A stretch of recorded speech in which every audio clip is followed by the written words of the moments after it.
ഓർമ്മപ്പെടുത്തുന്നു. എന്നോട് പള്ളികൾക്കിൽ പോയി പഠിക്കണം എന്നൊക്കെ പഠിപ്പിച്ച നിങ്ങൾ മസാജിദല്ല എന്ന വാക്കിന് എന്താ അർത്ഥം വെച്ചത്?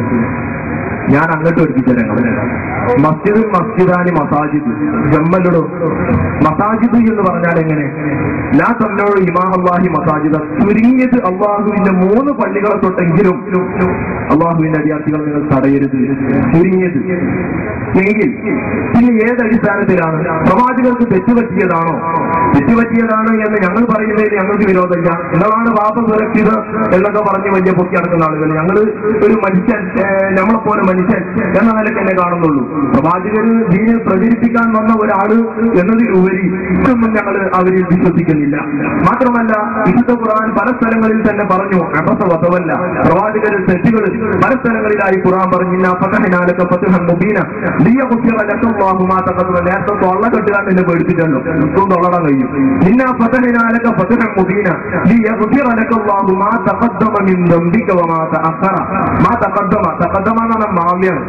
സംഗതി മുമ്പ് ഉണ്ടായിട്ടുണ്ട് എന്ന് പറഞ്ഞത് പിൻപുണ്ടാവാനും കൊണ്ട് ഉറപ്പിച്ചാ പറയണത്.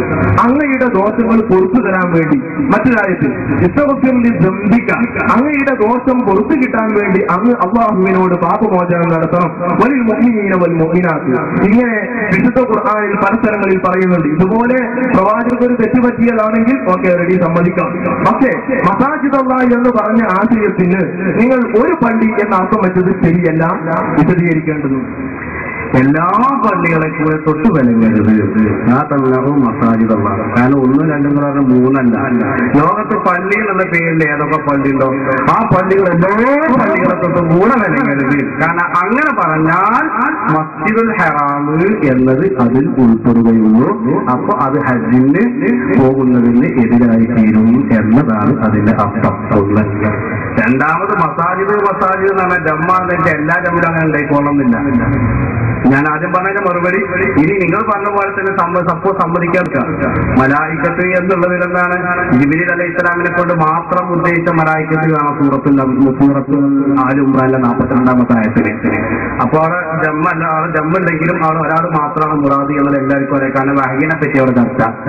വഹീ ജിബ്രീലും മീകാലും ഒന്നായിട്ട് കൂട്ടായിട്ട് ഇമാമും ജമാഅത്തായിട്ട് അല്ല കൊണ്ടുവരണം എന്ന് അതുമായി മനസ്സിലാക്കുകയാണ്. പിന്നെ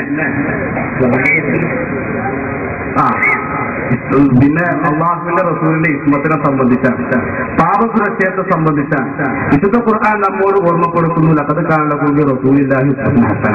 അള്ളാഹുവിന്റെ റസൂലിൽ നിങ്ങൾക്ക് മാതൃക ഉണ്ട്. അപ്പൊ ഈ മാതൃകയാക്കപ്പെടുന്ന പ്രവാചകൻ, ഇവര് പറഞ്ഞ കണക്കിന് 100 തെറ്റ് ചെയ്യുന്ന പ്രവാചകൻ 100 തെറ്റ് ചെയ്യുമ്പോൾ ഒരു മാസത്തിൽ എത്ര ലക്ഷം തെറ്റായി അള്ളാഹു റസൂൽ ചെയ്യുന്നു? അപ്പൊ നബി തെറ്റ് ചെയ്യാന്ന് പറയുമ്പോൾ തെറ്റിലും മാതൃകയാക്കാനുള്ള വിഷയം വരും. അതുകൊണ്ടാണ് ഹബീബായ റസൂലുള്ളാഹി സ്വല്ലല്ലാഹു അലൈഹി വസല്ലം തങ്ങൾ പറഞ്ഞത്, ഇമാം ബുഖാരി വ്യക്തമായി ഉദ്ധരിച്ചത്, ഇന്നി റസൂലുള്ളാഹ്, ഞാൻ അല്ലാഹുവിന്റെ റസൂലാണ്, ഞാൻ ഒരിക്കലും നബി തങ്ങൾക്ക് തെറ്റും ചെയ്യുകയില്ല എന്ന്, ഒരിക്കലും അള്ളാഹുവിന് തെറ്റ് ചെയ്യുകയില്ല എന്ന് അള്ളാഹുവിന്റെ റസൂല് ഓർമ്മപ്പെടുത്തിയതായി ഇമാം ബുഖാരി റളിയല്ലാഹു അൻഹു കിതാബ് അഹാദീസുൽ അംബിയായിലും അതുപോലെ മറ്റു 2 സ്ഥലങ്ങളിലും ഈ ഹദീസ് ഉദ്ധരിച്ചതായി കാണാം. ഏതായിരുന്നാൽ നബി തങ്ങൾ പറയുന്നു ഞാൻ തെറ്റ് ചെയ്യൂല. അപ്പൊ പിന്നെ അദ്ദേഹം ചോദിക്കുക, എന്താണ് ചോദിച്ചത്?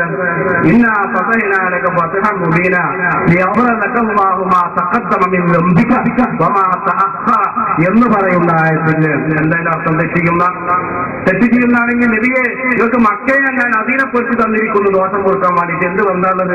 മുതലക്കുളത്ത് പോയാൽ എനിക്കവിടെ മുതലില്ല, കുളമല്ല. മക്കം പത്തയും മക്കം അധീനപ്പെടുത്തി തരിക എന്നുള്ളത് ഒരു ദോഷം കൊടുക്കാൻ വേണ്ടിയിട്ടാണെങ്കിൽ എന്ത് മാനുള്ളത്? അപ്പൊ അതിന്റെ മാന എന്താണ്?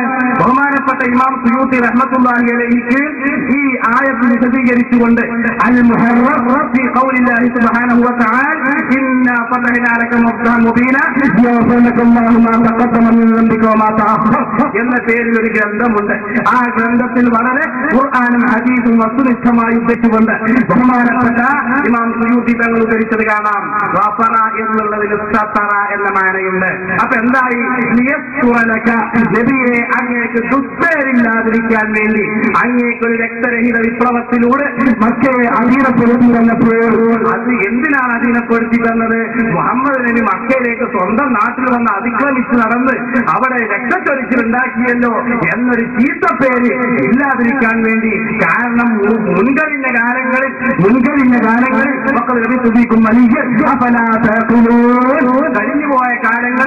അള്ളാഹുവിന്റെ റസൂൽ സൽപേര് നിലനിർത്തിയിട്ടുണ്ട്. ആ പേര് ദോഷം ഭാവിയിൽ വരാതിരിക്കാൻ വേണ്ടിയാണ് ഇതിന്റെ ഉദ്ദേശം എന്ന് വരാതിരിക്കാനാണ് മക്കയുടെ വിപ്ലവത്തിലൂടെ കീഴ്പ്പെടുത്തി തന്നത് എന്നാണ് ഇതിന്റെ ഉദ്ദേശം എന്ന് പ്രമാണങ്ങൾ ഉദ്ധരിച്ചുകൊണ്ട് മഹാനരായ റസൂലുള്ളാഹി സ്വല്ലല്ലാഹു അലൈഹി വസല്ലം ഹദീസ് ഉദ്ധരിച്ചുകൊണ്ട് ഇമാം സുയൂത്തി റഹ്മത്തുള്ളാഹി അലൈഹി തന്റെ അൽ മുഹറർ എന്ന ഗ്രന്ഥത്തിൽ രേഖപ്പെടുത്തിയിട്ടുണ്ട് എന്ന് ഓർമ്മപ്പെടുത്തുന്നു. പിന്നെ നമ്പിക്ക എന്ന് പറഞ്ഞത് അത് ഐറമ്മിൽ മുഅ്മിനീൻ എന്ന് ഇമാം റാസിയും അതുപോലെയുള്ള മുഫസ്സിറുകളൊക്കെ രേഖപ്പെടുത്തിയതായി കാണാം എന്ന് ഓർമ്മപ്പെടുത്തുന്നു. ആ റാസി എന്ന് വായിച്ചാൽ അതിൽ ദന്തിൽ മോമിനി എന്നുള്ളത് ദന്തിക്ക എന്നതിൽ മോമിനി പച്ചക്കള്ളം ജനങ്ങളെ പറ്റിക്കാൻ വേണ്ടി വരും. കബീർ മാത്രമല്ല തന്റെ ഇസ്മത്തുൽ അംബിയാ എന്ന ഗ്രന്ഥത്തിലും അതുപോലെ ഇമാം സുയൂത്തി അൽ മുഹറർ എന്ന ഗ്രന്ഥത്തിലും ഇത് പറഞ്ഞിട്ടുണ്ട്. ആ കിതാബ് ഞാൻ കൊണ്ടുവന്നിട്ടില്ല എന്ന് ഉറപ്പെടുത്തും. നേരത്തെ പറഞ്ഞതുപോലെ ലോറി പിടിച്ചു വരേണ്ടി വരും. ഈ തൊഴിൽ ഉണ്ടാവും എന്നുള്ളത് ഞങ്ങൾ ഔലിയാണെങ്കിൽ ഞങ്ങൾ നേരത്തെ തന്നെ അറിഞ്ഞിരുന്നു. ആ കിതാബ് കൊണ്ടൊക്കെ വന്നിരുന്നു.